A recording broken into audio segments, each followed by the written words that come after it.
नमस्ते और स्वागत है आपका हमारी खास पेशकश चर्चा में। चर्चा के विशेष अंग के तहत हम एक विशेष विषय पर बात कर रहे हैं। छत्तीसगढ़ राज्य आज से 24 साल पहले अस्तित्व में आया था।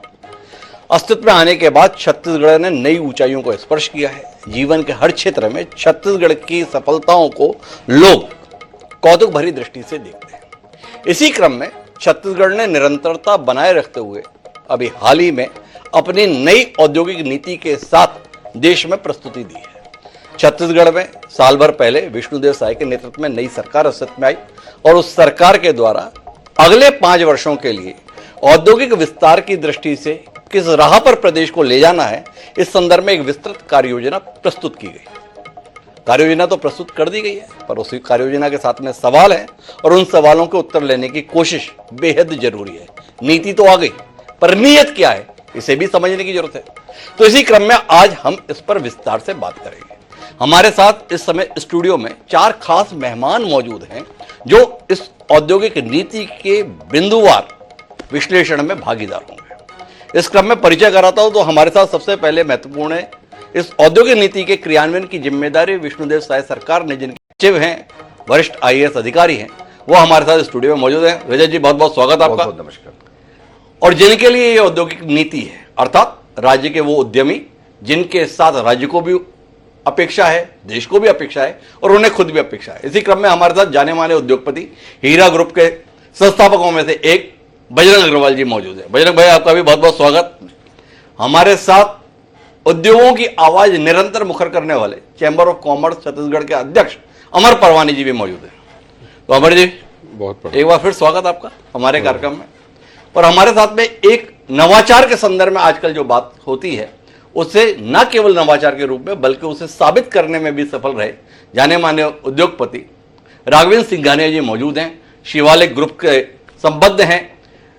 जो काम वो कर रहे हैं वो न केवल प्रदेश में बल्कि देश और दुनिया में सराहा जा रहा है, क्योंकि जो तमाम आप इंजन देखते हैं गाड़ियों के, उनके कंपोनेंट बनाने का काम शिवालिक ग्रुप के माध्यम से लंबे समय से राघवेंद्र जी कर रहे हैं। तो आप सभी का स्वागत। तो हम इस महत्वपूर्ण विषय पर अपनी चर्चा की शुरुआत करें उससे पहले समय है आज के विचार सूत्र का। तो जब हम औद्योगिक नीति पर बात कर रहे हैं तो पिछले दिनों हमने इस देश के सबसे बड़े उद्योगपति और सबसे बड़े आदमी को खोया। नाम था उनका रतन टाटा। तो उन्होंने कई कमाल की बातें अपने जीवन काल में कही। उनमें से एक बात उन्होंने कही थी कि बड़े सपने देखें और उन सपनों को हकीकत बनाने के लिए कड़ी मेहनत करें। तो रतन टाटा की जो ये बात है ना, ये छत्तीसगढ़ सरकार के मुखिया विष्णुदेव साय और छत्तीसगढ़ के नागरिकों पर मुफीद बैठती है।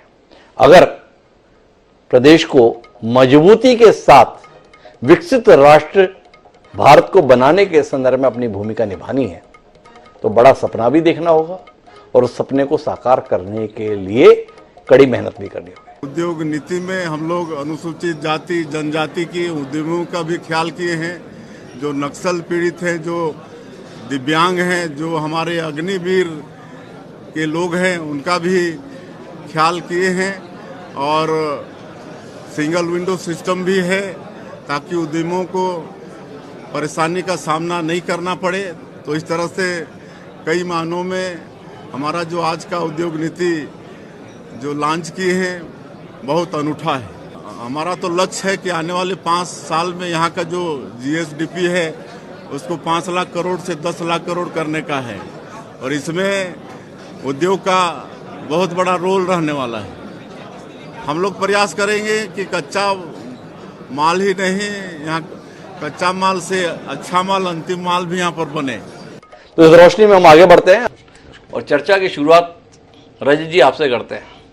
सरकार को एक कागज जारी करना होता है, सरकार ने कागज जारी कर दिया। इस दृष्टि से इस औद्योगिक नीति को देखें, या उसमें जो बढ़िया बढ़िया बात लिखी हुई थी, बताया गया अमृत काल का दौर है, 2047 में देश को विकसित रूप से अपने आप को प्रस्तुत करना है और उसमें बड़ी भूमिका छत्तीसगढ़ निभाने वाला है। जब मेफेयर होटल में इस औद्योगिक नीति को प्रस्तुत किया गया तो कई बार लोगों को भ्रम हुआ, सरकार के कार्यक्रम में आए हुए हैं कि किसी कारपोरेट ग्रुप के कार्यक्रम में आए हुए हैं। तो पैकेजिंग तो बहुत बढ़िया थी, उसके अंदर जो मटेरियल है उसके संदर्भ में कितना आत्मविश्वास आपको है, थोड़ा रोशनी देंगे कैसे ये औद्योगिक नीति दुनिया और देश दोनों ही दृष्टियों से अपेक्षाओं पर खरी उतरती है। हिमांशु, धन्यवाद हिमांशु जी हमें इनवाइट करने के लिए यहाँ पे। तो मेरा मानना है कि कोई भी गवर्नमेंट पॉलिसी हो या प्रोग्राम हो, उसके लिए सबसे पहली चीज होती है कि किस तरह से उस पॉलिसी को बनाया जाता है। तो जैसा आपको पता होगा कि इस पॉलिसी को बनाने के पीछे न केवल पुरानी पॉलिसी को देखकर उन चीजों को इसमें उतारा गया, बल्कि इस बार कोशिश की गई थी कि जो उद्योगों को परेशानियां आती है कि अलग अलग पॉलिसी के अलग अलग अंश निकलते हैं, उन सबको कोशिश की गई कि एक बार सिंगल पॉलिसी बनाई जाए। साथ साथ में कोशिश ये भी रही हमारी कि जैसा कि हमें माननीय मुख्यमंत्री जी ने बताया कि किस तरह से हम सब्सिडी को डिस्ट्रीब्यूट करें ताकि समावेशी विकास हो सके। कि थ्रस्ट एरिया, पहले थ्रस्ट एरिया अलग से आइडेंटिफाई नहीं किए जाते थे, इस बार थ्रस्ट एरिया आइडेंटिफाई किए गए हैं जहां पर छत्तीसगढ़ का स्ट्रेंथ है। तीसरी चीज, हमने सेवा को कभी एक इंडस्ट्री के तौर पे नहीं देखा, इस बार सर्विसेज को लेकर जो बेनिफिट्स दिए जाएंगे, जो अनुदान दिए जाएंगे, उसको इसमें लेकर आए हैं। तो मेरा पूरा विश्वास है, और डिस्कशन के दौर पे हम और डिटेलिंग में बात करेंगे, लेकिन मेरा पूरा विश्वास है क्योंकि पहली बार पॉलिसी इतने व्यापक पैमाने पे सबसे डिस्कस करके, जितने भी एसोसिएशन है उनसे निरंतर डिस्कशन करने के बाद बनाई गई। हमने अपनी पुरानी पॉलिसीज में जो अच्छा किया, परंतु उनमें जो चीजें नहीं होती थी उनको भी कोशिश किया है कि इसमें इन्वॉल्व करें। तो किस तरह से हमने इंडस्ट्री, सेवा, उद्योगपति और वहां पे काम करने वाले जो वर्कर्स हैं उनकी स्किल डेवलपमेंट, इन सारी चीजों को ध्यान में रखते हुए इस पॉलिसी को बनाया है। देखिए, देश के जो तमाम उद्योगपति हैं या छत्तीसगढ़ में भी जो लोग उद्योग लगाना चाहते हैं या उद्योग लगाए हुए हैं, अमूमन उनकी दिलचस्पी 2-4 क्षेत्रों में दिखती है। लोग सीमेंट के प्लांट लगाना चाहते हैं या अपने सीमेंट प्लांट का विस्तार करना चाहते हैं। लोहे का धंधा भी लोगों को बहुत भाता है छत्तीसगढ़ के संदर्भ में, क्योंकि आयरन ओर है, कौड़ियों की चीज निकली, करोड़ों में कन्वर्ट हो जाए। बॉक्साइट वगैरह के संदर्भ में भी है। क्या इस औद्योगिक नीति के माध्यम से ही नए स्टील प्लांट, नए स्पंज आयरन के प्लांट, कुछ पावर हाउस वही आने की उम्मीद कर रहे हैं? क्या इससे अलग कुछ ऐसा आपके पास है जिसके कारण लोग प्रेरित हों कुछ नई चीजों के संदर्भ में? इस बात की दृष्टि है, क्योंकि छत्तीसगढ़ के संदर्भ में बार बार बात यही आती है कि जो जमीन के अंदर गड़ा हुआ है बस उससे निकालकर अपने आप को समृद्ध करने की कोशिश है। इसमें कुछ बदलाव की उम्मीद नहीं। देखिए, जो रॉ मटेरियल एक बहुत बड़ा इंपॉर्टेंट डिसीजन होता है किसी भी उद्योगपति के लिए उद्योग लगाने का, तो जिसपे हमारी नेचुरल स्ट्रेंथ है वहां पर हम किस तरह से और डेवलप करें। हमारे आसपास के राज्य हमारे स्टेट के लिए कॉम्पिटिटर हैं आज की डेट में, उनके पास भी ये सेम नेचुरल स्ट्रेंथ है। तो क्या हम हमारे एग्जिस्टिंग स्ट्रेंथ को स्ट्रेंथन करें, उसके लिए कोशिश किया गया है कि पॉलिसी उसको भी सपोर्ट करे। साथ साथ में ये भी देखा गया है कि हमारे राज्य में बहुत सारे ऐसे उद्योग हैं जो एग्रो प्रोसेसिंग में या टेक्सटाइल में 1-2 लाइट हाउस की तरह इंडिपेंडेंटली बहुत अच्छा काम कर रहे हैं, जिससे हमें यह बल मिला कि आखिर उम्मीद और गुंजाइश तो है इस राज्य में भी कि दूसरे सेक्टर्स भी आए। तो इसलिए कोशिश की गई है कि क्या हम फार्मास्यूटिकल, टेक्सटाइल्स हुए, रिक्रिएशन हुए, जहां पे रोजगार ज्यादा सृजन होते हैं, उनके लिए स्पेशल पैकेजिंग की गई है जो लोकेशन के हिसाब से बहुत मैटर करते हैं। छत्तीसगढ़ आखिर 7-8 राज्यों से लगा हुआ एक राज्य है। 51 करोड़ आबादी हमारे राज्य से कहीं ना कहीं किसी न किसी तरह से टच करती है आसपास 7 राज्यों से। तो हमारी सेंट्रलाइज लोकेशन को हम किस तरह से यूज कर सके और उन चीजों पे जहां पे हम अपनी स्ट्रेंथ बढ़ा सकें, जैसे कि टेक्सटाइल्स, फार्मास्यूटिकल, जहां पे एग्रो प्रोसेसिंग, जहां पे कुछ ऑर्गेनाइजेशन, कुछ संस्थाएं ऑलरेडी अच्छा कर रही हैं, उनसे सीखकर हमने इस पॉलिसी में भाग बनाया ताकि हम नए क्षेत्रों में भी आगे बढ़ सकें। एक चुनौती रहती है छत्तीसगढ़ के संदर्भ में। आप बता रहे थे कि 7 या 8 राज्यों से घिरा हुआ है, पर इसी के साथ साथ ये भी पहलू है कि हम लैंडलॉक हैं, हमारे पास अपना कोई पोर्ट नहीं है जिसके माध्यम से हम एक्सपोर्ट के संदर्भ में बड़ी छलांग लगा सकें।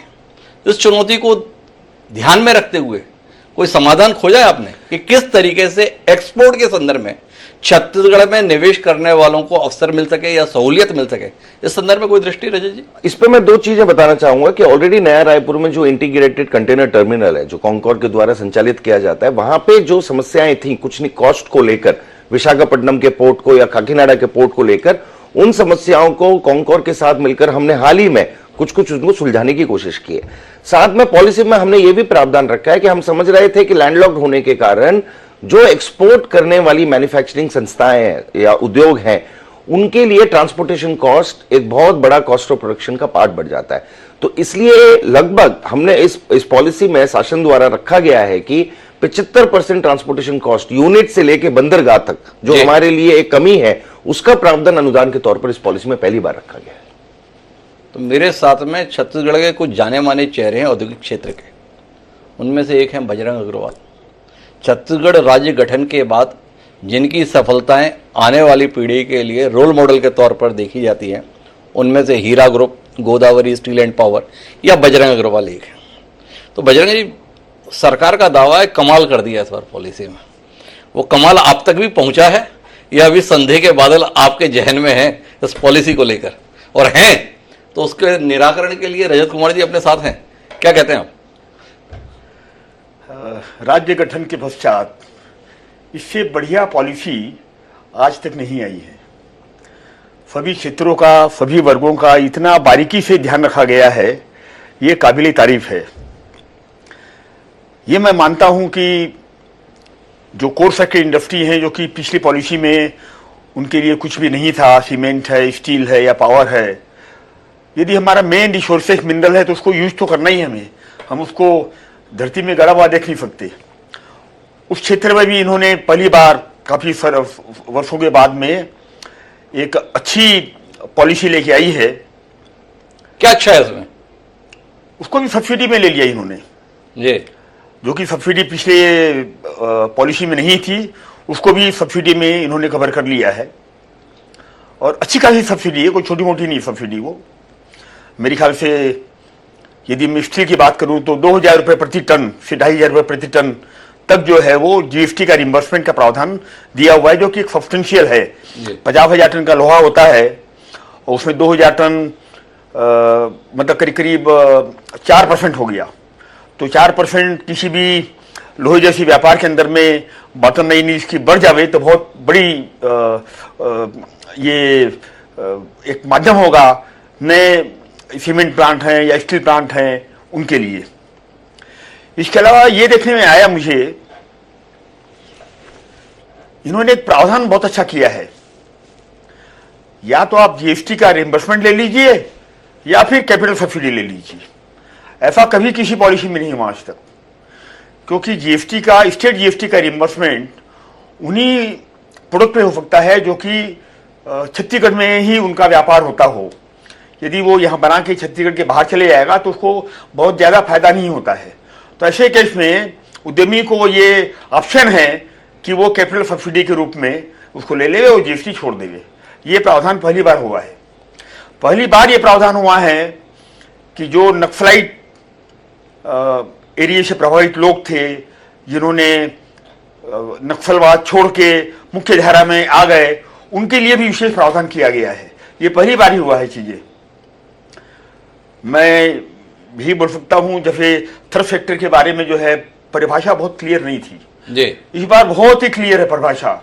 यहां तक कि ग्रीन हाइड्रोजन को भी इन्होंने ले लिया है, जो कि पूरे विश्व का फ्यूचर होने वाला है। और छत्तीसगढ़ क्योंकि एक पावर का बहुत बड़ा हब है, और यदि पावर के टेरिफ के साथ में उसको जोड़ दिया जावे तो ग्रीन हाइड्रोजन के लिए काफी बड़ा हब छत्तीसगढ़ बन सकता है। तो एक बात बताइए, जो स्टील में अंधी दौड़ मची रहती है, हर कोई सोचता है कि या तो पावर का प्लांट लगा लूं या स्टील का प्लांट लगा लूं। बाद में लोग पावर से तो तौबा कर गए, पर स्टील के संदर्भ में अभी भी लोगों का रुझान बना रहता है। पर जो स्टील इंडस्ट्री में एक बड़ी हैसियत में देखे जाते हैं बजरंग अग्रवाल, उन्होंने स्टील छोड़ दूसरे क्षेत्रों में हाथ आजमाने का फैसला किया। ई ब्लू के माध्यम से ई बाइक, ई 3 व्हीलर के संदर्भ में आपने कोशिश की। ऐसे नवाचार के संदर्भ में इस पॉलिसी में कोई गुंजाइश दिख रही है? जो आप जोखिम उठाए हुए हैं, उस जोखिम में रजत जी जिस सरकार का प्रतिनिधित्व यहां कर रहे हैं, वो सरकार कुछ मदद करेगी या आपको लगता है कि आपको आपके हाल पे छोड़ देगी? नहीं, निश्चित रूप से जो है सरकार चाहती है कि इस प्रकार के उद्योग यहाँ पे आवें।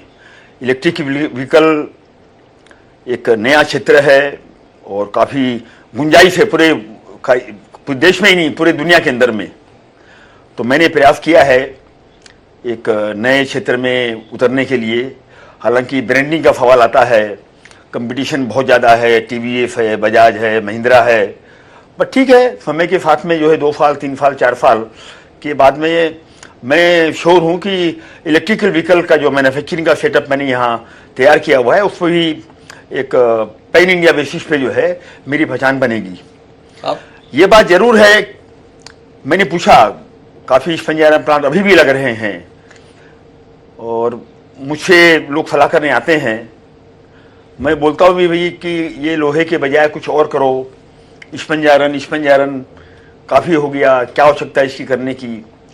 एक शख्स ने मुझे जवाब दिया, बोले भाई साहब यदि मुझे उद्योगपति कहलाना है तो मुझे लोहे का प्लांट डालना ही पड़ेगा, अदरवाइज कोई भी उद्योगपति हो बिना लोहे के प्लांट का उद्योगपति का शब्द उससे आगे लगता ही नहीं है। ये भी एक मानसिकता है यहाँ पे। परंतु अभी जो पॉलिसी आई है उसके माध्यम से मैं सोचता हूँ नए उद्योग यहाँ निश्चित रूप से आएंगे। अच्छा भाई, आपको काफी कुछ अच्छा लगा, पर जब उद्योग सचिव अपने साथ में है तो कुछ ना कुछ तो आपको जिज्ञासा होगी, कोई ना कोई सवाल होगा इस उद्योग नीति से जुड़ा हुआ जो आपको लग रहा होगा स्पष्टता नहीं है या कोई कमी आपको दिखती है। ऐसा कोई बिंदु है जो आप रजत जी से जानना चाहें? एक बिंदु जो छत्तीसगढ़ के साथ में हमेशा जुड़ा हुआ है वो है लैंड की अवेलेबिलिटी। 45% तो फॉरेस्ट है यहाँ पे डायरेक्टली, रिहायशी इलाका और मान के चले 20% चले जाएगा उसके अंदर में। लैंड मिलना बहुत मुश्किल है। यदि 20 एकड़ 40 एकड़ लैंड लेना हो तो आप इकट्ठा कर सकते हो गांव वालों के साथ में, परंतु यदि किसी 100 एकड़ से ऊपर यदि लैंड लेनी है तो ऑलमोस्ट इम्पॉसिबल है। तो मेरा रजत कुमार जी से अनुरोध रहेगा कि लैंड बैंक की तैयारी होनी जरूरी है। CFIDC के माध्यम से उनको थोड़ा सशक्त किया जावे और उनके द्वारा ही लैंड बैंक तैयार किया जावे। अभी लैंड बैंक है CFIDC के पास में, राजनांदगांव में है 200 एकड़, चापा के पास में है 350 एकड़, 1000 एकड़ के अंबिकापुर में है। बट अंबिकापुर में मुझे लगता नहीं कि कोई औद्योगिक संभावनाएं बहुत ज़्यादा है वहाँ पे। मुझे लगता है कि जैसे आंध्र प्रदेश में है, आंध्र प्रदेश में सरप्राइजिंग है 32,000 एकड़ लैंड बैंक सरकार के पास में है। नेट के ऊपर उसका डिटेल अवेलेबल है, आप नेट खोलिए, कौन से गांव में कितनी जमीन आपको चाहिए, एप्लीकेशन लगाइए ऑनलाइन और आपको महीने 1.5 महीने 2 महीने में जमीन का अलॉटमेंट हो जाता है।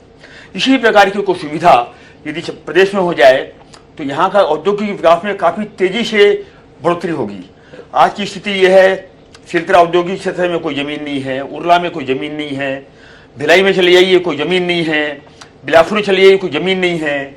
यदि छोटे उद्योग लगाना है जिसको 2 एकड़ 3 एकड़ जमीन चाहिए, वो किसी गांव के पास जाके उद्योग नहीं लगा सकता क्योंकि अकेला पड़ जाएगा। वो उसको चाहिए उद्योगों के समूह के बीच में।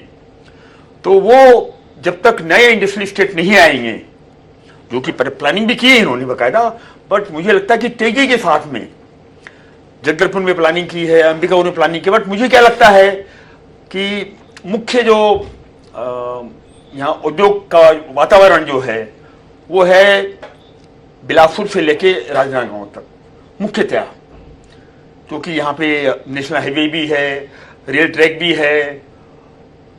तो मुझे लगता है इस एरिया में जो है उनको कम से कम 1000-1200 एकड़ का अलग अलग शहरों में, बिलासपुर में, रायपुर में, दुर्ग में, राजनांदगांव में औद्योगिक पार्क की आवश्यकता है, जो कि लाना ही पड़ेगा। अदरवाइज रही जी, कुछ आपके जब चर्चा कर रहे थे लोगों से तो ये बात तो तब भी निकल कर आई होगी कि आप उद्योग तो लगवाना चाहते हो, पर हम देखते हैं जो लोग उद्योग लगाने के लिए इधर उधर जिलों में गए हैं वहां पर स्थानीय स्तर पर विरोध से बड़ा जूझना पड़ता है। अभी बेमेतरा वाले इलाके में कुछ स्टील प्लांट, एथेनॉल प्लांट लग रहे हैं, वहां पर आवाजें आती रहती हैं, ग्रामवासी विरोध कर रहे हैं, ये विरोध कर रहे हैं, वो विरोध कर रहे हैं। इससे निपटारे के संदर्भ में कुछ जहन में रहा? नहीं, इसमें 2-3 चीजें हैं। ये बात बिल्कुल सही है कि क्योंकि 43% हमारा लगभग फॉरेस्ट एरिया होने के कारण लैंड की उपलब्धता कम रहती है, लेकिन उसी चीज में पूर्व के जो पार्क बने हुए हैं उसके बाद अभी वर्तमान में ये हमारी कोशिश रही है कि जो मेन लाइन में कम से कम हमारे पास एट ए गिवन पॉइंट हमेशा कम से कम 1000 एकड़ का लैंड बैंक कम से कम रहे। और ये बात भी बिल्कुल सही है कि हर जिले में उस लाइन पे, रेलवे लाइन के आसपास, नेशनल हाईवे के पास, तो हम उस पर लगे हुए हैं। अभी ऑलरेडी हम 4 इंडस्ट्रियल पार्क पे काम कर रहे हैं जहाँ की जमीन लगभग हमारे पास CSIDC के पास आ चुकी है। तो चाहे वो राजनांदगांव हो, चाहे वो जांजगीर हो, चाहे वो महासमुंद हो और रायपुर के आसपास, हम इन 4 इंडस्ट्रियल पार्क पे काम कर रहे हैं। नया रायपुर में भी एक फार्मास्यूटिकल पार्क के लिए हमने अभी जमीन नया रायपुर अथॉरिटी से ले ली है ताकि हम उस पर एक फार्मास्यूटिकल पार्क डेवलप कर सकें। तो लैंड बैंक पे निरंतर हम काम कर रहे हैं। साथ साथ जो एक पॉलिसी का जो उद्देश्य है कि समावेशी विकास हो, आज ये बात जरूर सही है कि शायद बस्तर और सरगुजा में जहां पे लैंड अवेलेबल है, जमीन अवेलेबल है, वहां पे इंडस्ट्रियलाइजेशन नहीं हो रहा है, लेकिन उसी को बढ़ावा देने के लिए जो बस्तर और सरगुजा में इंडस्ट्रियलाइजेशन हो उसके लिए कोशिश है कि हमने विशेष अनुदान रखे जी। हैं पॉलिसी के अंदर, ताकि उन क्षेत्र में भी बढ़ावा हो, क्योंकि ऐसा ना हो कि हम केवल डेवलपमेंट एक ही तरफ सीमित होकर रह जाए। तो शासन की कोशिश है कि डेवलपमेंट समावेशी हो, साथ साथ वर्तमान में इंडस्ट्रियलाइजेशन को लैंड लेने में, प्राप्त करने में जो कठिनाई होती है, उसके लिए हमने ये भी प्रावधान कर दिया है कि 1 दिसंबर से जितने भी हमारे लैंड बैंक होंगे GIS मैपिंग के साथ, वो ऑनलाइन हमारे पास अवेलेबल रहेंगे। तो ये कोशिश है कि लैंड की जो समस्या है उसको हम दूर कर सकें। स्टेट में आज आपकी बात है कि कहीं कहीं पे विरोध आता है, लेकिन फिर भी छत्तीसगढ़ का इतिहास, इंडस्ट्रियल इतिहास बहुत पुराना है जी।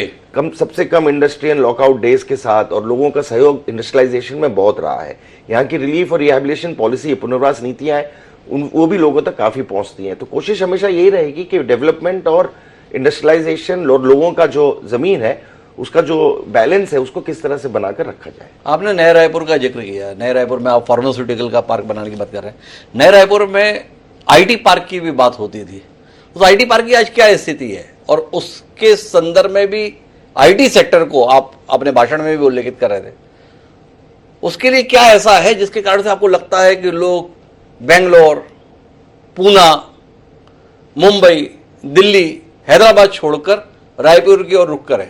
ऐसा क्या है कि इंदौर में IT पार्क बड़े स्तर पर सफल होता हुआ दिखता है, और नया रायपुर जो विश्व स्तरीय मूलभूत सुविधाओं की दृष्टि से दिखाई देता है, इस क्षेत्र में अभी उतना उपस्थित दर्ज नहीं करा रहा है? देखिए, IT के लिए बहुत बड़ी जरूरी होती है ट्रेन मैन पावर की। छत्तीसगढ़ में इंजीनियरिंग कॉलेज जरूर है, परंतु IT कंपनी जब आती है तो उनकी जो कॉस्ट ऑफ मैन पावर है, और उनको बार बार जब अगर लोग अपना जॉब छोड़कर किसी और में जाते हैं तो उनको जो रिप्लेसमेंट आसानी से मिल सके, उस पे IT डिपार्टमेंट, IT इंडस्ट्री का बहुत सक्सेस निर्भर करता है एक टोटल इकोसिस्टम होने के लिए। परंतु ITS क्षेत्र में केवल सॉफ्टवेयर डेवलपमेंट एक पार्ट नहीं है, डेटा सेंटर है। हमारा छत्तीसगढ़ राज्य की जो लोकेशन है वो सीस्मिकली, अर्थक्वेक वगैरह से एकदम दूर है। तो आज की डेट में जितनी भी IT कंपनीज है उनको अपने डेटा सेंटर स्थापित करने होते हैं। हो सकता है सारी IT कंपनी कोशिश करें कि पहला डेटा सेंटर हो सकता है बैंगलोर में लगाए, लेकिन डिसास्टर रिकवरी डेटा सेंटर भी उनको लगाने होते हैं। वो उस शहर में नहीं हो सकते जहां पर उनका ओरिजिनल डेटा सेंटर लगाए। तो हमारा सीस्मिक वाइज, बिना अर्थक्वेक, भूकंप से दूर, तूफानों से दूर जो क्षेत्र होता है, वहां पर एक रिकवरी डेटा सेंटर के लिए बहुत अच्छी जगह है। नया रायपुर में ना केवल IT के टॉवर्स पे काम हो रहा है, जहां पर BPO, KPOs वगैरह जैसे हैं हाई जॉब क्रिएटिंग जो इंडस्ट्रीज हैं, वो लोग भी वहां पे आने की कोशिश कर रहे हैं। साथ साथ हमारी कोशिश ये भी है कि जहां पर हम 52 एकड़, लगभग 52 एकड़ का, नया रायपुर अथॉरिटी कोशिश कर रहा है कि 52 एकड़ पे वो IT डेवलपमेंट पार्क बना सके, जहां पे डेटा सेंटर्स वगैरह को बढ़ावा मिल सके। तो केवल सॉफ्टवेयर पे हमारा टारगेटिंग नहीं है, सॉफ्टवेयर डेवलपमेंट, क्योंकि उसके लिए एक बहुत बड़े इकोसिस्टम की जरूरत है। परंतु ITS में आज की डेट में बहुत सारे अलग अलग चीजें हैं जिसपे हम फोकस कर सकते हैं, चाहे वो डेटा सेंटर हो, BPOs हो, KPOs हो। मेरे साथ में राघवेंद्र सिंघानिया जी बैठे हैं। राघवेंद्र जी को हमने खासतौर पर यहाँ इसलिए बुलाया कि देश की हसरत रहती है कि हमारे यहाँ पे उत्पाद बने और दुनिया में बिके। राघवेंद्र जी छत्तीसगढ़ में रह के ऐसा कर पाए हैं। किन चुनौतियों से दो चार होते हैं राघवेंद्र जी, और क्या ये जो नई इंडस्ट्रियल पॉलिसी आई है ये आपको किसी रूप में मदद कर रही है, या ये क्षेत्र अछूता रह गया है जिस पर आपको लगता है कि ध्यान देने की जरूरत है रजत कुमार जी को, विष्णुदेव साय जी को और पूरी सरकार को? काफ़ी कुछ इसमें लेने की कोशिश की गई है, पर वो काफ़ी निम्न स्तर में लिया गया है। जैसे हमारे यहाँ जो अभाव है वो है स्किल्ड मैन पावर का जी। स्किल्ड मैन पावर नहीं होने के कारण वैल्यू एडिशन के काम नहीं हो पाते हैं। जैसे हम लोग 15 साल से कर रहे हैं इस वर्क को, और हमको स्किल्ड मैन पावर महाराष्ट्र से लाना पड़ता है, पुणे एरिया से, कोल्हापुर से, चेन्नई से, जमशेदपुर से, यहाँ हमको जाना पड़ता है। स्किल्ड मैन पावर वहाँ से लाने से हमारा कॉस्ट ऑफ वर्किंग बढ़ जाती है, तो हमारा जो मार्जिन्स है वो कम हो जाते हैं। दूसरा क्षेत्र स्किल्ड मैन पावर में भी इन्होंने इस पॉलिसी में सोचा है, लेकिन वो इतना बड़ा नहीं है कि वो कुछ मदद कर सके, क्योंकि उसका जो अमाउंट फिक्सेशन है वो काफ़ी कम है। दूसरा चीज़ जो है, जो सर ने बताया कि पोर्ट एरिया में हम फ्रेट कंसेशंस दे रहे हैं करके, वो भी एक अच्छी पहल है, लेकिन वो भी काफ़ी कम अमाउंट में फिक्स कर दिया गया है। 75% बोल जरूर रहे हैं, लेकिन उसको फिक्स कर दिया गया है 10 लाख 15 लाख में मैक्सिमम। तो वो बेनिफिट मेरे ख्याल से हमारे काम का नहीं है। वो एक ऐसी बेनिफिट होनी चाहिए जो हमें काम आए और हम आगे आगे जाके हमारे कंपटीशन में हमें मदद करे। तो मैं यही आशा करूंगा कि उस पर थोड़ा ध्यान दिया जाए। दूसरा, रायपुर में आईसीडी पोर्ट करीब मेरे ख्याल से 10 या 12 साल से ऑलरेडी एस्टेब्लिश्ड है, लेकिन कोई भी एक्सपोर्ट नहीं करता है यहाँ से बिकॉज ऑफ फैसिलिटीज़। यहाँ पर कंटेनर अवेलेबिलिटी नहीं है, रेल कनेक्शंस नहीं है प्रॉपर, कस्टम क्लियरेंस होने में हफ्ते लग जाते हैं। तो ऑल दिस फैसिलिटीज़ नहीं होने के कारण हमको नागपुर आईसीडी यूज़ करना पड़ता है, वहाँ से हम नावा शिवा जाते हैं, ये भी हमारे कॉस्ट को काफ़ी बढ़ाता है। तो इसके संदर्भ में आपकी दृष्टि गई रजत जी? मेरा मानना है कि स्किल मैन पावर दो तरह के हैं, एक हाई प्रिसिशन जो शायद आपकी इंडस्ट्री में यूज होते हैं, और दूसरे होते हैं मेजॉरिटी जो है वो बेसिक पहले जॉब के लिए अभी शुरुआत करते हैं। तो आइडिया ये है कि पॉलिसी की कोशिश ये है कि हम पहला जॉब जो ज्वाइन कर रहा है, कहीं पे रजिस्टर अपने आप को कर रहे हैं, अपने आप को लोग ईपीएफओ में रजिस्टर करके पहले जॉब की तलाश करते हैं। और बहुत सारी इंडस्ट्रीज का कहना है कि नए लोग जो आते हैं काम करने के लिए, उनको 1-2 महीने शायद हमको ट्रेन करने में निकल जाता है। तो पॉलिसी की कोशिश है कि किस तरह से एक तो लोगों को रोजगार मिले, कि अगर कोई नए व्यक्ति को अपने यहाँ रोजगार पे रख रहा है तो पहले महीने का लगभग जो उनका वेतन आएगा, लगभग 15,000 रुपए तक का हम मान रहे हैं, तो उतना वेतन जो ट्रेनिंग कॉस्ट है वो हम इंडस्ट्री को दे सके। आखिर उद्देश्य ये है कि हम स्किल डेवलपमेंट कहीं और बाहर करें फिर इंडस्ट्री को उपलब्ध कराएं। उससे अच्छा है शासन का और पॉलिसी का मांगना है कि जिस विषय की जो उद्योग है उसकी ट्रेनिंग सबसे अच्छा वो उद्योग ही कर सकता है। एक मिनट, इसमें भैरव भाई आपका नजरिया जानना चाहूंगा। आप तो बड़ी संख्या में लोगों को रोजगार देते हैं, जो नजरिया रजत कुमार जी सरकार की ओर से बता रहे हैं कि हम सोचते हैं कि बाहर ट्रेनिंग कराएं, और अमूमन लोग कहते हैं कि वहां ट्रेनिंग ढंग की नहीं होती, हमारे काम की नहीं होती है। ये जो सोच है ये कितनी व्यवहारिक आपको दिखाई देती है कि क्या इसका क्रियान्वयन संभव है, या मंच से ताली तो अच्छी बजी पर पता चला कि 500 लोग भी जो है इसके तहत 15,000 रुपए ना पाए? नहीं, मैं रजत कुमार जी की सोच से पूरी तरह सहमत हूं, क्योंकि मैंने इलेक्ट्रिकल व्हीकल की फैक्ट्री लगाई जी। तो इलेक्ट्रिकल व्हीकल का तो एक भी मैन पावर यहां अवेलेबल नहीं था, परंतु मेरे यहां टोटल मैन पावर करीब 120 के करीब होगा। शायद 10 ही लोग जो है बाहर से मुझे लेने पड़े, बाकी लोगों की ट्रेनिंग मैंने उन्हीं लोगों के द्वारा अपनी ही फैक्ट्री में उनको करवाई, और वो अच्छे यहीं के माहौल में और अच्छे काम कर रहे हैं, मुझे कोई दिक्कत नहीं है। तो मतलब आपको लगता है कि ये व्यावहारिक है ये, और प्रदेश के हित में है ये। तो प्रदेश के हित में भी दिखाई देता है, बजरंग अग्रवाल जी का ये कहना है। पर इसमें कोई आपने लिमिट लगाई है क्या? जैसे इन्होंने बताया कि वो हमें 75% बोल तो दिया कि फ्रेड में जो है आपको अनुदान देंगे, पर 10 लाख 15 लाख इतना तो राघवेंद्र जी अपना एक दिन में ही भाड़े में खर्च कर देते हैं। तो इसमें कोई कैपिंग की आपने? इंडस्ट्री वाइज कैपिंग की हमने 5 लाख रुपए तक की उनकी सालाना उसमें कैपिंग की है, जो लेकिन वो क्लेम कर सकते हैं 6 साल तक। तो हर साल तक जिनको लेंगे 5 लाख लोगों की 5 लाख रुपए की कैपिंग है उसमें। मतलब फिर भी उसके हिसाब से भी आप एक साल में लगभग 35 से 35 लोगों को रख सकते हैं जो नए मैन पावर होंगे। आइडिया ये है कि सारे मैन पावर की कॉस्ट गवर्नमेंट या पॉलिसी दे पाए ये संभव नहीं है, लेकिन जो व्यक्ति साहस कर रहे हैं, जो उद्योगपति कोशिश कर रहे हैं कि हम लोगों को ट्रेन कर लेंगे, उनको 6 साल 5 साल तक सेम उनकी मैन पावर कॉस्ट हम बेयर करने मतलब सीधी बात यह कि आप ये ना मानो कि कंपनियां के लिए सरकार उद्योग लगा देगी। उद्योग तो आपको ही लगाना है, लगाने में सरकार यथासंभव यथाशक्ति मदद करेगी। लोग ये ना मान लें कि अपने को केवल उद्योग लगाने के लिए आना है, पैसा भी सरकार दे देगी, जमीन भी सरकार दे देगी, आदमी भी सरकार दे देगी, आपको केवल मुनाफा पाना है। नहीं, तो हमने जैसे कि वो बात हो रही थी कि बंदरगाह तक का कितना हमने ट्रांसपोर्टेशन सब्सिडी दे रहे हैं, हम 75% ट्रांसपोर्टेशन सब्सिडी दे रहे हैं, अप टू 35% ऑफ स्थायी पूंजी निवेश।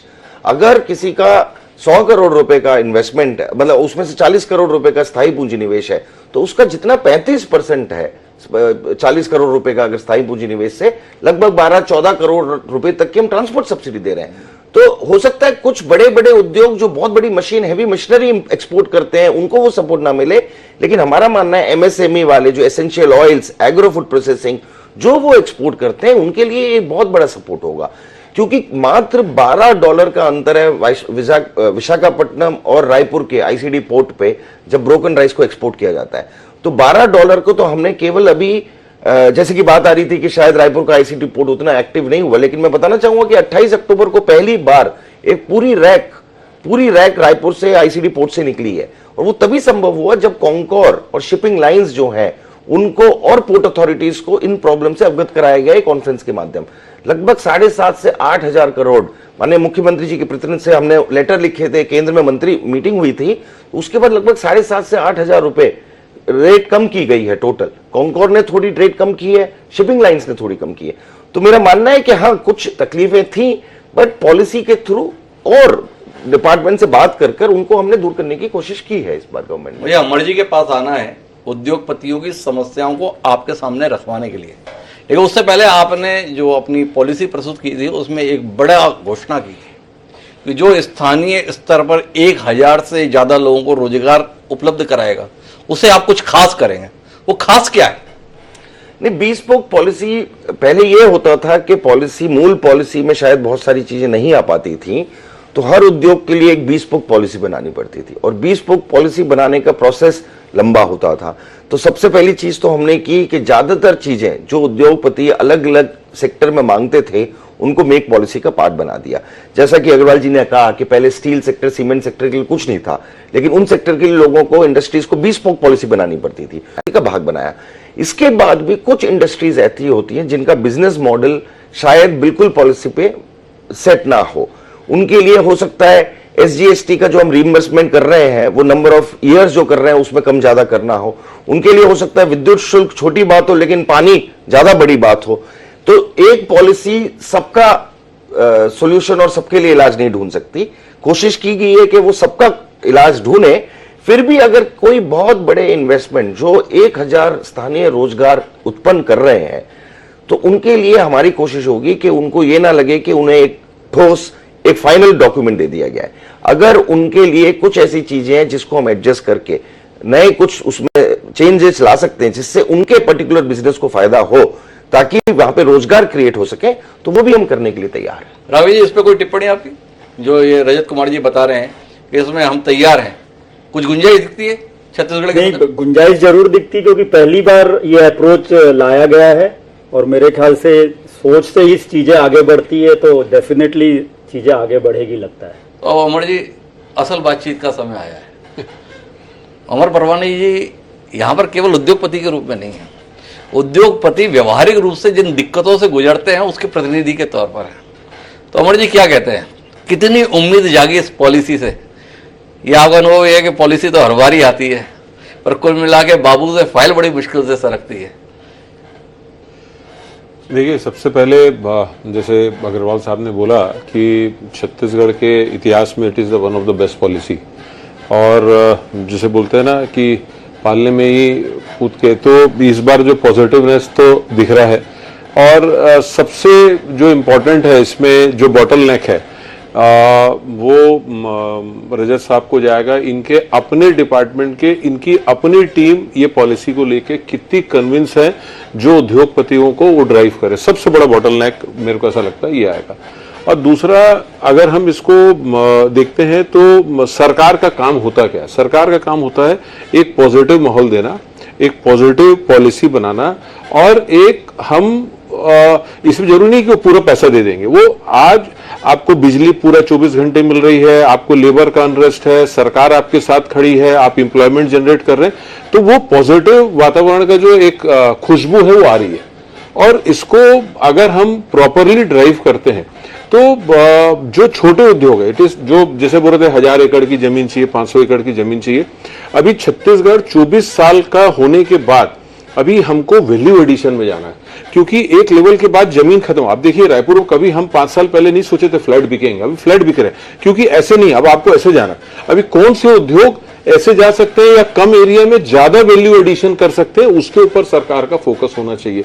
अभी ये फोकस होना चाहिए। अभी आप देखिए, इसमें हम एग्रीकल्चरी बहुत साउंड है यहाँ पे, हम फॉरेस्ट प्रोडक्ट बहुत साउंड है, तो फूड प्रोसेसिंग में जो आ रहा है, फूड प्रोसेसिंग में आने से क्या, इसको अगर आप डेप्थ में जाके अगर देखते हैं तो ये फसल चक्र को एक चेंज करेगा।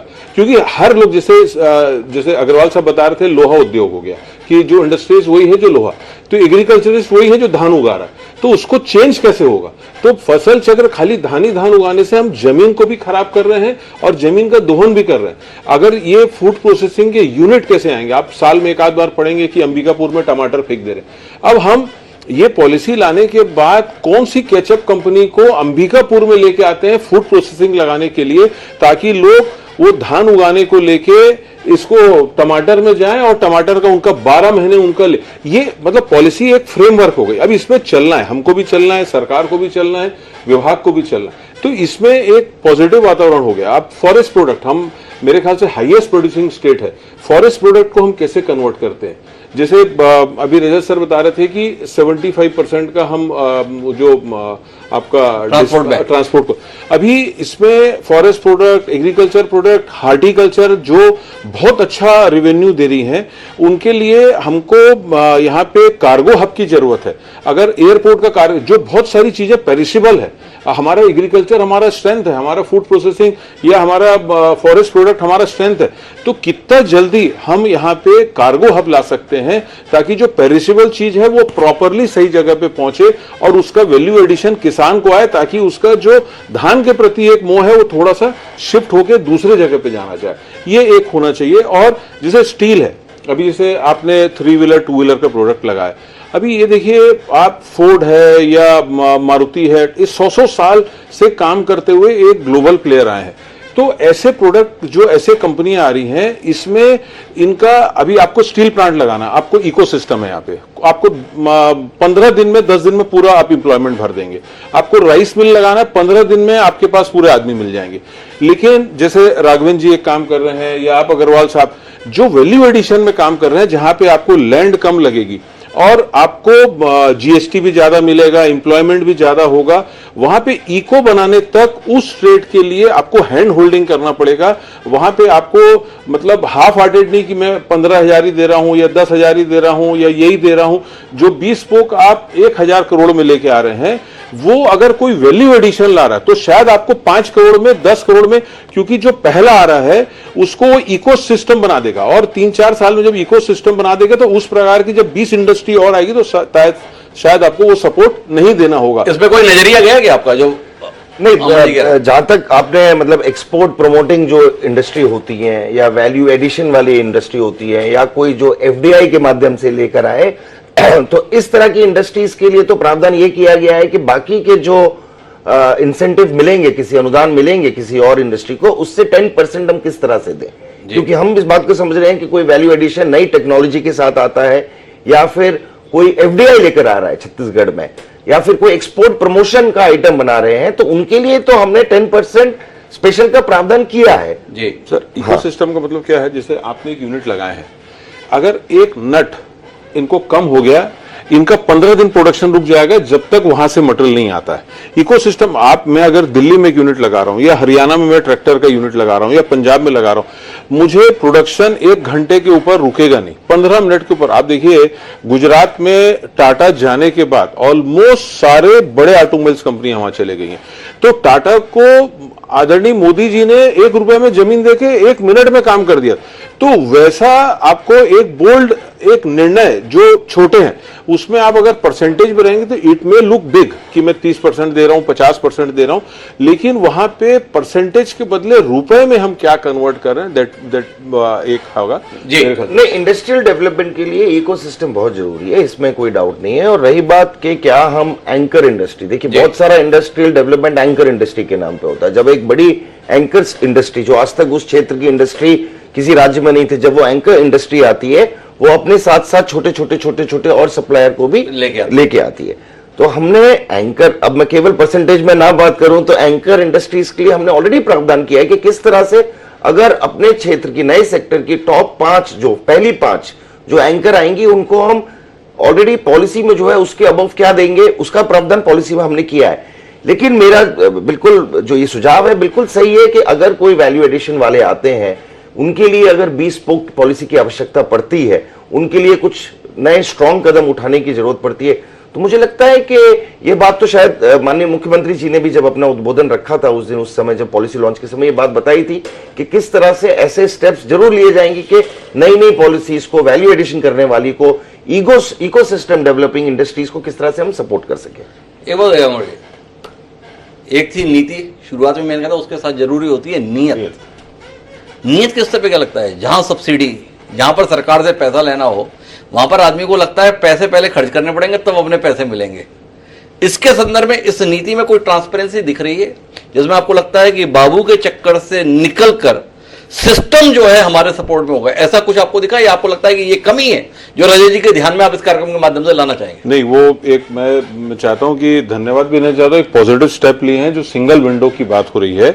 और मेरी प्रभात मलिक साहब से बात हुई थी, आईएम से बच्चे उठा रहे हैं जो एज ए रिलेशनशिप मैनेजर काम करेंगे और एक उद्योगपति को सारे विभागों से जो भी काम करने के लिए लाइजनिंग होगा, ऐसा सोच के साथ, और सीएम साहब ने भी अनाउंस किया। तो मैं सोचता हूं कि नियत और उसमें सोच में कहीं डिफरेंस नहीं है। और एक और चीज मैं आपको, जो छोटे उद्योगों के लिए जो मेरी बात हो रही थी बीच में, जो पॉलिसी में आया भी है, अभी किसी भी देश का जो रीढ़ की हड्डी होती है वो एमएसएमई होती है जी। और आप देखेंगे कि पिछले कुछ सालों में हमने अपने माइक्रो इंडस्ट्रीज को लूज कर दिया। सब चाइना से, वो आपका भगवान की मूर्ति भी आ रही है और गणपति में गणपति आ रही है। अभी इस पॉलिसी में गाला सिस्टम में बहुत साल से फाइट करता था, जो बॉम्बे में होते हैं 300-300, 500 मल्टी स्टोरी बिल्डिंग बना के उसमें 300-500 स्क्वायर फीट का, वो भी इस पॉलिसी में आया है जिसमें माइक्रो को आप छोटे छोटे यूनिट्स दे पाएंगे और उसको जमीन नहीं चाहिए, उसको तो 4 कमर्शियल लिफ्ट चाहिए और वो कोई नट बनाएगा, कोई बोल्ट बनाएगा, कोई कुछ बनाएगा, कोई अपना स्कूटर में गया, अपना यूनिट काम किया और लाके शहर में लाके शाम को बेच दिया। उसमें बहुत इंप्लॉयमेंट जनरेट होगा। तो मैं समझता हूं वो भी एक बहुत पॉजिटिव पॉलिसी एक आई है। और मतलब बॉटलनेक जो मुझे लगता है कि बहुत मेहनत करके पॉलिसी बनी, क्योंकि अब देखेंगे कि फूड प्रोसेसिंग में आया है तो फॉरेस्ट प्रोडक्ट ये आ गया, एमएसएमई के लिए बहुत है, बी-स्पोक पॉलिसी बहुत अच्छी आई है, पहली बार सर्विस इंडस्ट्री को लिया गया है। तो मतलब एक जो बोलना चाहिए कि समग्र लोगों को कोशिश किए हैं। और मैं समझता हूं कि जो रूटीन में या हर साल जो एक सब्सिडी होती थी उसके कई मल्टीफोल्ड में सब्सिडी जाने वाली है। और नॉर्मल जो जेन्युइन उद्योगपति होते हैं वो मतलब जैसे अपन एक छोटा पेड़ लगाते हैं जिसमें हमेशा बांस की डंडी रहती है, वो जिस दिन डंडी हटाते हैं वो यूनिट खत्म हो। तो जो ऐसे सब्सिडी वाले जो खाली डंडी के भरोसे आ रहे हैं उनका भविष्य बहुत दिक्कत है। और जो पेड़ होते हैं शुरू में डंडी लगती फिर खुद उग जाते हैं, तो वैसे लोगों को सब्सिडी मेरे ख्याल से मदद करेगी, ऐसा मैं समझता हूं। तो मैं आखिरी दौर की बातचीत पे आता हूं रजत जी। जानना यह है कि प्रावधान तो हो गए, क्लियरेंस के संदर्भ में बताएगा कि सिंगल विंडो भी कर दे रहे हैं, पर विंडो कब खुलेगी और कब तक डिलीवर कर देगी, इसके संदर्भ में भी कुछ तैयारी है या कुल मिलाकर बटन तो दब गया? नहीं, पॉलिसी लॉन्च के समय ये बताया भी गया था और माननीय मुख्यमंत्री जी ने भी इस बात को दोहराया था कि किस तरह से बिना सुधार के, प्रशासनिक सुधार जो डिसबर्सल का सिस्टम है उसमें जब तक हम कदम नहीं उठा रहे हैं हम इसको पूरी तरह से क्रियान्वित नहीं कर पाएंगे। तो उन्हीं के निर्देश से लगभग 17 डिपार्टमेंट में लगभग 18 रिफॉर्म्स चयनित किए गए हैं। सबसे पहले मैं इंडस्ट्री डिपार्टमेंट की बात करूंगा कि हमारी कोशिश ये है कि क्या हम एक फाइल जो लगभग 5-6 लेवल से गुजरती है, क्या हम उसको कम करके शुरू में 3 लेवल पे लेकर आए। उस दिन सीएम साहब ने बताया था कि आज की डेट में अगर सब्सिडी 42 दिनों में डिसबर्स होती है, जो एवरेज सब्सिडी डिसबर्सल है, एक्सट्रीम्स तो और भी हो सकते हैं, क्या हम उसको प्रथम चरण में 30 दिन में लेकर आए और फिर क्या हम उसको 6 महीने बाद 7 दिन के अंदर डिसबर्स कर सकें। तीसरी चीज है कि हमने सिंगल साइन ऑन यूज किया है। अब आज की डेट में कोई भी उद्योगपति जब अपना पैन नंबर डालेंगे तो उनकी जो भी डिटेल है अलग अलग पोर्टल पे, अलग अलग पोर्टल होते हैं, उसको तो एक इंटीग्रेट कर दिया और बार बार उनको हर फॉर्म, हर सब्सिडी के लिए डिटेल्स भरनी पड़ती थी, उसको टोटल पूरी तरह से खत्म कर दिया गया ताकि उनके सिंगल साइन ऑन से, उनके सिंगल आईडी से वो हर जगह पर उनका फॉर्म और डिटेल्स हमारे पास उपलब्ध हो जाए। तो लेवल्स कम करना हो या जितने दिनों में हम सब्सिडी देते हैं उसको कम करें, क्या हम पूरे फॉर्म्स, हर तरह के फॉर्म हार्ड कॉपी बिल्कुल खत्म कर दें, फिजिकल फॉर्म में कोई पेपर ना लें, चाहे वो जमीन की मांग हो, जिस तरह से ऑनलाइन जमीन दिखाई देती है और लोग बुक कर सकें उसको, क्या हम वो सिस्टम ला दें। तो उन्हीं चीजों पे हम काम कर रहे हैं क्योंकि हमें पता है कि केवल सब्सिडी के अनुदान के प्रावधान से इंडस्ट्रियलाइजेशन संभव नहीं है। जब तक इंडस्ट्रियलिस्ट को सरलता और कॉस्ट ऑफ डूइंग बिजनेस और कॉस्ट ऑफ ट्रांजैक्शन कम नहीं होगा, उनके लिए बिजनेस लगाना बहुत कठिन हो जाता है। और जिस राज्य में ये सुविधाएं मिलेंगी, जहां पे आपने बताया जैसे कि जहां पे रिलेशनशिप मैनेजर मिलेंगे गवर्नमेंट की तरफ से इंडस्ट्रीज को, और वो इंडस्ट्रीज के निरंतर उनके टच में रहें और उनकी प्रॉब्लम सॉल्व करें, उसी संदर्भ में माननीय मुख्यमंत्री जी ने आईआईएम के पास आउट्स, जो इच्छुक पास आउट्स हैं, जो टॉप रैंकर्स हैं, उनको इंडस्ट्री डिपार्टमेंट में इंटर्न के तौर पे लिया जाएगा। ना केवल उनको वैल्यू एडिशन होगा, साथ साथ में हमें पॉजिटिव मॉडर्न हमारे रिलेशनशिप मैनेजर मिलेंगे जो इंडस्ट्रीज से बात कर कर उनकी पहले तो नीड को समझ सकें और फिर उनकी जो समस्याएं उसको डिपार्टमेंट के साथ कोऑर्डिनेट करके दूर कर सकें। तो अब आखिरी बिंदु पर आता हूं।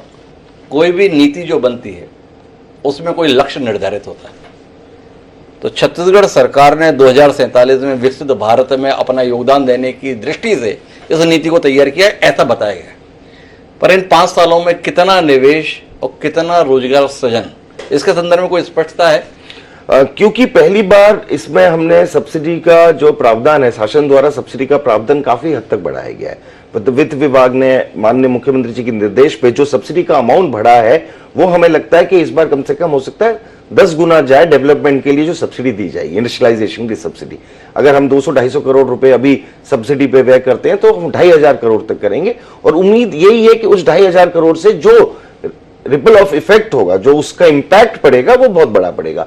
तो प्रथम चरण में जो हमने शासन से हमको जो लक्ष्य मिले हैं और जो हम कोशिश कर रहे हैं कि इस योजना के माध्यम से अचीव कर सके, वो है लगभग 1 लाख करोड़ का इन्वेस्टमेंट छत्तीसगढ़ में और 5 लाख रोजगार मतलब यहाँ पे क्रिएट किए जा सके।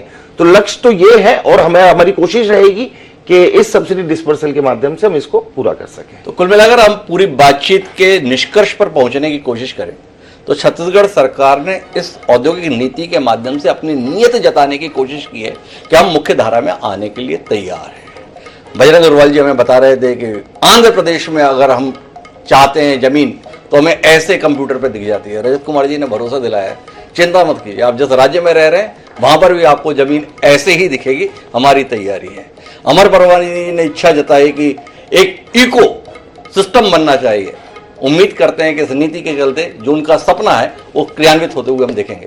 और राघवेंद्र जी चाहते थे कि जो अंतर्राष्ट्रीय स्तर पर व्यापार की सहूलियत यहाँ पे बढ़नी चाहिए, उन्होंने कुछ चीजों पर ध्यान दिलाया है।